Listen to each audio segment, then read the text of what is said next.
السلام علیکم viewers, programme دیکھ رہے ہیں آپ براس ٹیکس اور میں ہوں آپ کی ہوسٹ معروف قریشی. ہمارے ساتھ موجود ہیں ہمارے اینالسٹ جناب زید حامد صاحب. السلام علیکم سر. ویورز، براس ٹیکس میں خلافت راشدہ کے حوالے سے جو ہم نے سلسلہ شروع کیا ہوا ہے وہ جاری ہے. ہم نے اپنے لاسٹ پروگرام میں خلافت راشدہ کی جو ایٹریبیوٹس ہیں، جو خد و خال ہیں، ان کے حوالے سے بات کی تھی، اور جہاں ہم نے پروگرام کا اختتام کیا تھا وہاں ہم گورننس کے جو ایشوز ہیں یا گورننس کس طرح کی ہونی چاہیے اور کس طرح کی خلافت راشدہ میں تھی، وہاں تک ہم اپنی گفتگو کر چکے تھے. آج ہم اپنا سلسلہ وہیں سے بڑھاتے ہیں. جی زید صاحب. دیکھیے معروف، آج کل ہم پر بہت زیادہ اعتراض کیا جا رہا ہے، میڈیا میں بہت زیادہ بیان بھی ہو رہے ہیں، لوگ آرٹیکل بھی لکھ رہے ہیں کہ صاحب یہ کوئی 1400 سال پرانا نظام پاکستان میں لانا چاہتے ہیں، اور آج دنیا 21ویں صدی میں جا چکی ہے. ڈیموکریسی اینڈ ڈکٹیٹرشپ یا بادشاہتیں جدید دور کے نئے نظام ہیں، کیپٹلزم ایک جدید دور کا سسٹم ہے، کمیونزم بھی پوری دنیا کے کچھ ملکوں میں رہا، اور یہ کس قسم کی بات کرتے ہیں کہ 1300 سال 1400 سال پرانے نظام میں ہم کو چلے جانا چاہیے. حقیقت یہ ہے، جو بات ہم بالکل ثابت کر چکے ہیں اپنے پچھلے 13 14 15 پروگراموں میں خلافت راشدہ کے حوالے سے، کہ دنیا میں اس سے زیادہ فیوچرسٹک، اس سے زیادہ ہائیلی ڈیولپڈ، اس سے زیادہ آرگنائزڈ اور اس سے زیادہ well managed economic, political, social, judicial order بن ہی نہیں سکتا جو سیدنا عمر فاروق رضی اللہ تعالیٰ عنہ نے، سیدنا ابوبکر نے، ان سے پہلے سیدنا عثمان اور سیدنا علی رضی اللہ رضوان اللہ اجمعین نے، اور پھر آنے والے دور میں حضرت عمر بن عبدالعزیز نے جس کو اسٹیبلش کر کے دکھایا. حضرت عمر کی حکومت جس خطے زمین پر قائم تھی اس کا صرف ایک موازنہ بھی ہم نے پچھلی دفعہ کیا تھا کہ 22 لاکھ مربع میل کا یہ علاقہ، جو کہ تقریباً چین سے شروع ہو کر یورپ تک اور افریقہ تک پہنچا ہوا تھا، جو چنگیز خان، نیپولین اور الیگزینڈر کی حکومتوں سے زیادہ بڑا، اور جس میں گورننس کا کوئی ایشو، کوئی پرابلم کبھی پیدا ہی نہیں ہوئی.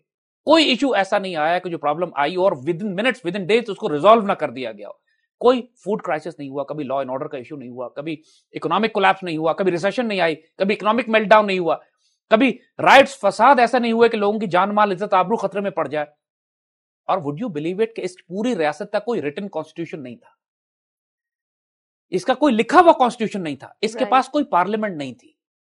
یہ خلافت کا جو پولیٹیکل ماڈل ہے یا جو ہماری جو گورننس ماڈل ہے وہ اتنا حیرت انگیز ہے، اتنا ڈائنامک ہے، اتنا فلیکسیبل ہے کہ دیکھیے انسان زمانے کے حالات کے ساتھ ساتھ انسان کی ضروریات تبدیل ہوتی رہتی ہے. Exactly. کوئی آزاد قوم کبھی بھی انسانی تاریخ میں کبھی بھی ایک ریٹن کانسٹیٹیوشن پر نہیں چلی ہے، بیکاز ریٹن کانسٹیٹیوشن بھی کسی وکیل کا لکھا ہوتا ہے. ایک لائر ہے جو ایک حالات کے مطابق، ایک وقت کے سرکمسٹانسز کے مطابق کچھ رولز اینڈ ریگولیشن بنا دیتا ہے اور کہا جاتا ہے کہ آپ نے بس اس سے باہر نہیں نکلنا. بالکل. اور آخر وہ بھی تو کسی وکیل کا لکھا ہوا کانسٹیٹیوشن ہے، اللہ رسول کا اترا ہوا تو ہیومن میڈ ہے، ہیومن میڈ ہے، اور زمانے کے حالات بدل جاتے ہیں، ریکوائرمنٹس چینج ہو جاتی ہیں. صحیح. اسی لیے ایون مین لائک قائد اعظم، جب قائد اعظم سے یہ سوال کیا گیا کہ پاکستان کا دستور کیا ہوگا، انہوں نے کہا میں کون ہوتا ہوں پاکستان کا دستور دینے والا. پاکستان کا دستور 1400 سال پہلے آ چکا ہے، قرآن اور سنت، جو آئیڈیالوجی لے کر چلے ہیں اسی کی اوپر اسی کے اندر سب موجود ہے. حضور صلی اللہ علیہ وسلم نے حضرت معاذ بن جبل رضی اللہ تعالیٰ عنہ کو جب یمن کی مہم پر روانہ کیا تو حضور نے ان سے یہ پوچھا کہ تم فیصلے کس طرح کرو. انہوں نے فرمایا رسول اللہ قرآن کے ذریعے. فرمایا اذا لم تجد، اگر تم کو قرآن میں نہ ملے تو. فرمایا یا رسول اللہ آپ کی سنت سے میں تلاش کروں. فرمایا اذا لم تجد، اگر میری سنت میں تم کو نہ ملے پھر اجتہد بالرائے، میں اپنی رائے سے اجتہاد کروں. صحیح.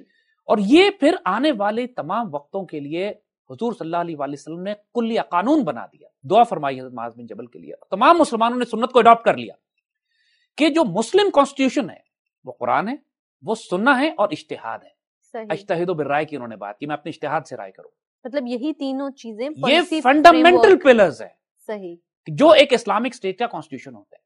تو ہماری خلافت راشدہ میں جو سب سے حیرت انگیز چیز ہمیں نظر آتی ہے، دیکھیے ہم میپ کر رہے ہیں آج کے پولیٹیکل ماڈل کے ساتھ کہ پاکستان کے نظام کو جب ہم تبدیل کرنے کی بات کر رہے ہیں تو لوگ پوچھتے ہیں کہ آپ کون سا نظام لے کر کون سی گائیڈ لائنز کیا ہیں، بینچ مارکس کیا ہیں. ایگزیکٹلی. ہم یہی بتانا چاہ رہے ہیں کہ خلافت راشدہ کی جب ہم بات کرتے ہیں تو ہم ایسا solid, dynamic, flexible political model دے رہے ہیں کہ جس میں گائیڈ لائنز پر نہیں کر رہے ہیں. خلافت راشدہ کا سسٹم آ چکا اور 22 لاکھ مربع میل کے علاقے میں حکومت کر چکا، اور ایسا سٹیبل حکومت کہ اس کے اثرات اس آئیڈیالوجی سے متاثر ہونے والے لوگ آج تک مسلمان ہیں. 1400 سال گزرنے کے بعد بھی کوئی ایک شخص مرتد نہیں ہوا، دین چھوڑ کے نہیں نکل گیا. ایک امپیکٹ، جو امپیکٹ اس کا تھا، جو اسپرچل آئیڈیالوجی تھی. تو اسلامک اسٹیٹ میں اس وقت خلافت راشدہ کا جو کانسٹیٹیوشن تھا، it was generally defined as Quran, Sunnah and اجتہاد. 3 بیسک فنڈامنٹل پلرز تھے. اب اس کے مطابق قرآن اور سنت اور اجتہاد کی روشنی میں فیصلہ کرنے کا اختیار خلیفہ کو تھا، اور پارلیمنٹ بھی کوئی فکسڈ نہیں تھی. اسی پارلیمنٹ کی جگہ وہاں لفظ شورا استعمال ہوتا ہے. یعنی ہائرارکی جو تھی, قرآن پاک میں جو لفظ استعمال ہوا ہے امرہم شورا بینہم, یہ لوگ آپس میں معاملات طے کرتے ہیں, شورا سے کرتے ہیں, ایڈوائزری کاؤنسل. Advisory council. تو وہاں پر ایک جو کلاسک ڈیفینیشن ہمیں ملتی ہے, جو پریکٹیکل ڈیمانسٹریشن ہمیں نظر آتی ہے کہ سیدنا عمر فاروق فار ایگزامپل, اگر ہم صرف ان کا ایک مثال لیں, اس سے پہلے تمام خلفاء راشدین کا ایک ہی طریقہ ہے کہ وہ جب کوئی پولیٹیکل کرائسس, کوئی اکنامک کرائسس, کوئی مینجمنٹ کا کوئی ایشو, کوئی گورننس کا ایشو, چاہے کوئی نیا شہر آباد کرنا ہے, نئی نہر کھدوانی ہے, چاہے کوئی نئے لا بنانے ہیں, جو علاقے فتح کیے ہیں ان کی گورننس سے کوئی ایشو ہے, کہیں گورنر اپوائنٹ کرنا ہے, وہ تمام ذمہ داریاں جو مینجمنٹ, جو کہ ایک اسٹیٹ کی رسپانسبلٹی ہوتی ہے, کئی وظیفے لگانے ہیں, مال غنیمت تقسیم کرنا ہے, زراعت کی زمینیں ہیں, کیپچرڈ لینڈز کو تقسیم کرنا ہے, لینڈ ریفارمز کرنی ہے, جو مرضی فیصلہ کرنا ہے, کسی طرح کا ڈیسیژن لینا ہے, سب سے پہلے سیدنا عمر فاروق رضی اللہ تعالیٰ عنہ اپنے ساتھ فائنسٹ آف دا فائنسٹ صحابہ جو اسپیشلسٹ ہوتے تھے قرآن میں بھی سنت میں بھی, دنیا کے معاملات کو جاننے والے, کریم آف دا کریم, ان کو بلا کے ان کے سامنے پرابلم رکھتے تھے, پھر اس پر ڈسکشن ہوتی تھی, جنہیں مشیر خاص کہہ سکتے ہیں, جن پر ڈسکشن ہوتی تھی. صحیح. یہ ڈسکشن مسجد نبوی میں ہوتی تھی. Even anybody could come in and join and give their opinion. اب مجھے بتائیے اس سے زیادہ ڈیموکریٹک سسٹم کائنات میں کوئی ہو سکتا ہے کہ کوئی ایشو, آج تک ایک مثال ہمیں نہیں ملتی کہ سیدنا عمر فاروق نے ڈکٹیٹوریلی اکیلے فیصلہ کر کے لوگوں کی رائے, قرآن مشورہ کیے بغیر, قرآن و سنت کو الگ ہٹ کے کوئی فیصلہ کیا ہو ہی نہیں سکتا. Absolutely not. اور اپنی مرضی سے بھی اگر پوری پارلیمنٹ بیٹھی ہے, شورا بیٹھی ہے, اور یہ concept of rotating parliament, you see this is an amazing dynamic concept. ہمارے یہاں پارلیمنٹ آتی 5 سال کے لیے بیٹھ گئی, سارے احمق ہوتے ہیں اس کے اندر. کوئی فیوڈل ہے, لارڈ ہے, کوئی گاؤں سے اٹھ کے آیا, جسٹ بیکاز کسی پارٹی کا ٹکٹ مل گیا.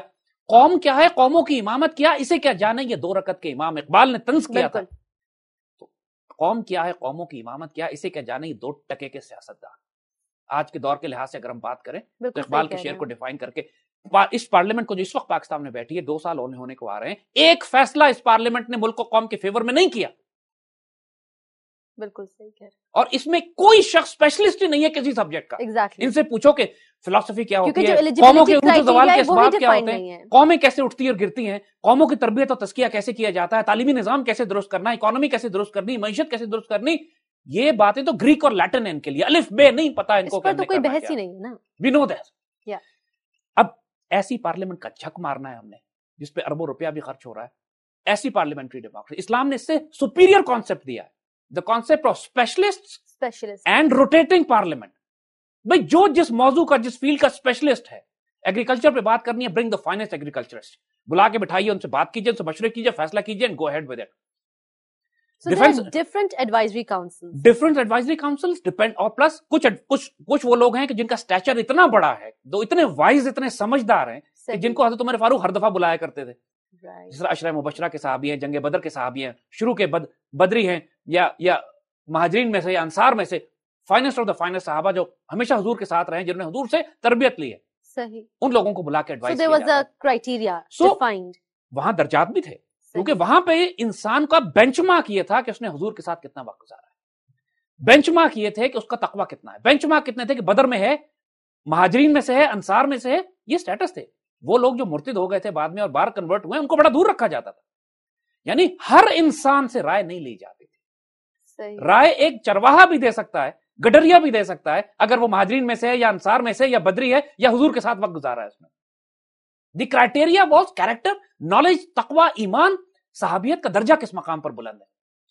علامہ اقبال نے اسی بات کو کہا تھا جمہوریت کے بارے میں کہ جمہوریت ایک ایسا طرز حکومت ہے جہاں پہ انسانوں کو گنا کرتے ہیں, تولا نہیں کرتے. ایگزیکٹلی.